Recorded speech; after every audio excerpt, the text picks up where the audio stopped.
кесиптештер, урматтуу Globus колдонуучулары.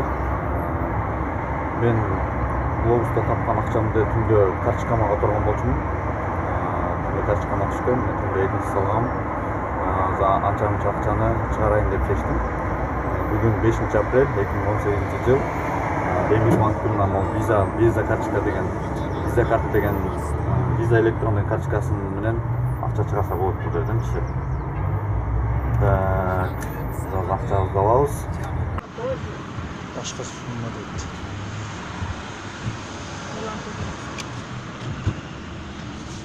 Мен буюрса эмен алатам акчаны группа көрөгө.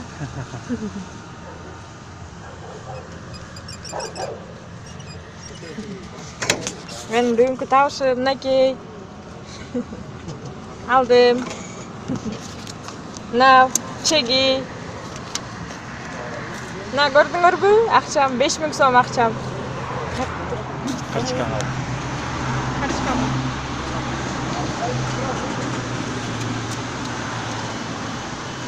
Карточканы ал.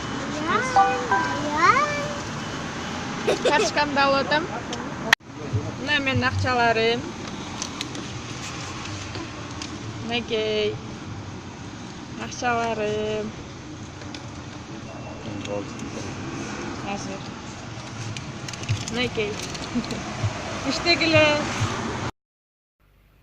Менде дагы $10 топтолуп калды эле. Ошол $10 дагы кошелекке өткөрүп коеюн чечтим. Команда, финансы. 18 январда ишти баштаганмын. Бүгүн WebMoney'ни басам. Так, бүгүн 27 февраль. 27 февраль, ошондо $40 которуп атам. Кошелек деген жерде басып турсак, ставить этилет. Мен номерди скопирован кылып алганмын. Вот, менин номерим WebMoney Кипрдеги. Азыр $10 которобуз. $10 34 цент экен. Окей. Передача данных. Почти 1 ай 10 күн болуптур. Платеж в обработке. Вот, менде акча калбады. 4 цент акча калды. Эми 4 цент акчаны топтоп баштаймын. Ушинтип иштеп топтой берсеңиздер болот.